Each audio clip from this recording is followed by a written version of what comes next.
بسم اللہ الرحمن الرحیم۔ ہمارے ہمارے معاشرے میں کچھ حضرات جاہلیت کی وجہ سے حضرت غوث پاک، داتا صاحب، بابا صاحب رحمۃ اللہ علیہ جو اولیاء اللہ ہیں ان کی تصاویر، خیالی تصاویر بنا کے اپنے گھروں میں، دکانوں پہ لگاتے ہیں، تو کہتے ہیں جی اس تصویر سے ہماری دکان میں برکت ہوگی۔ یہ عقیدہ بالکل جاہلانہ اور بدعتیوں والا عقیدہ ہے۔ اہل سنت و جماعت کا اس عقیدے اور نظریے سے کوئی تعلق نہیں۔ تصویر لگانا اور بالخصوص اولیاء اللہ کی تصویر لگانا اپنے گھروں میں، دکانوں میں، یہ سخت حرام ہے اور ناجائز عمل ہے۔ اہل اسلام کا اسے تعلق نہیں۔ جو لگاتے ہیں وہ اپنی جاہلیت کی وجہ سے اور اندھی عقیدت کی وجہ سے لگاتے ہیں۔ نہ یہ اللہ کے قرآن نے حکم دیا، نہ مصطفیٰ کے فرمان نے دیا، اور نہ اولیاء امت نے اپنی تعلیمات میں یہ باتیں ارشاد فرمائیں۔ بلکہ پہلے وقت کے کچھ اولیاء کرام تو یہ تصویر لگانے کو اور کھنچوانے کو ناجائز سمجھتے تھے، وہ اس کو جائز ہی نہیں سمجھتے تھے۔ یہ بخاری شریف کی روایت ہے، حدیث نمبر 1341 ہے، کتاب الجنائز ہے، باب بناء المساجد علی القبر کے اندر۔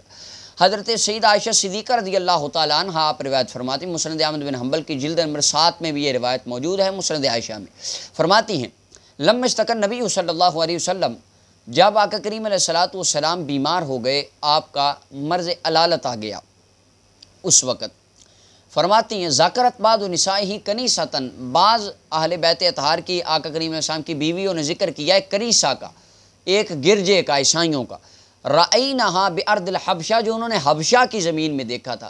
امہات المومنین وہاں پر گئیں تو وہاں پر دیکھا انہوں نے، حبشہ کے اندر ایک کنیسہ دیکھا، یقال لہا ماریہ، اس کو ماریہ کہا جاتا تھا، وکانت مسلمۃ و ام حبیبہ رضی اللہ عنہما آتتا ارض الحبشہ، اور حضرت ام سلمہ اور ام حبیبہ وہ حبشہ کی زمین سے آئیں، تو انہوں نے ذکر کیا من حسنہا، کہ یا رسول اللہ وہ جو کنیسہ تھا وہ بڑا خوبصورت تھا، وتصاویر فیہا، اور اس کے اندر یا رسول اللہ تصویریں بنی ہوئی تھیں، ان کا کنیسہ تھا وہاں پر تصویریں بنی ہوئی تھیں۔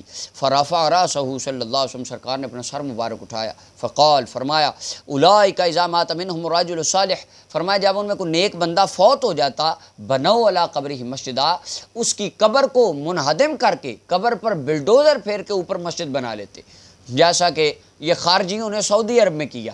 جو مسجد قباء ہے اس کے سامنے ایک چھوٹا سا قبرستان تھا، آج سے 20 سال پہلے جو حضرات جاتے تھے ان کو سارا علم ہے، اور اس کی تصاویر بھی پہلے موجود ہیں۔ اب انہوں نے وہ سارا بلڈوزر چلا کے اوپر انہوں نے بسوں کا سٹینڈ بنا دیا، کہا یہ تو مسجد ہے۔ تو رسول پاک نے فرمایا یہودی بھی اس طرح کرتے تھے، آج کل جس طرح سعودی کرتے ہیں، تو وہ مسجدوں کو تباہ کر کے، قبروں کو تباہ کر کے اوپر مسجد بنا دیتے تھے۔ اور پھر فرمایا بنوا علی ثم صوروا فیہ تلک الصور، فرمایا پھر اس مسجد کے اندر وہ جو عیسائی تھے وہ تصویریں بنانے لگ جاتے تھے۔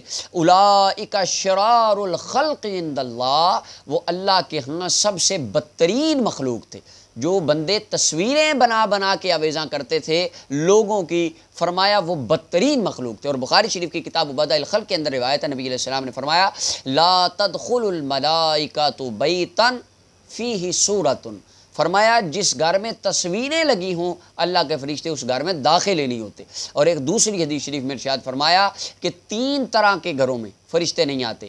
پہلا گھر جس کے اندر جنبی بندہ ہو، حالت جنابت والا، دوسرا گھر جس میں کتا ہو، اور تیسرا گھر جس کے اندر تصویریں لگی ہوں، فرمایا اس گھر میں اللہ کی رحمت کے فرشتے ہی نہیں آتے۔ یہ آج کل ہمارے ہاں یہ بھی بڑا عرف پایا جاتا ہے کہ کسی کا کوئی جوان بچہ فوت ہو جائے، والد فوت ہو جائے، تو دادا فوت ہو جائے، وہ بڑی بڑی تصویریں اپنے گھروں میں لگا کے نا ان کے گھر میں ہار ڈال دیتے ہیں۔ یہ ان کا ہندوؤں والا کام تھا، ہندو اس طرح کرتے تھے۔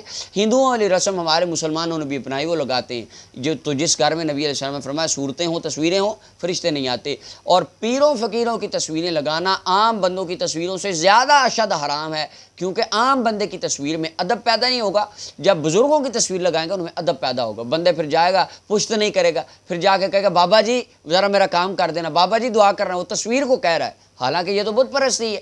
لہٰذا ایسا کوئی کنسیپٹ اسلام کے اندر موجود نہیں ہے۔ اللہ تعالی ہمیں ایسی خرافات سے بچنے کی توفیق عطا فرمائے۔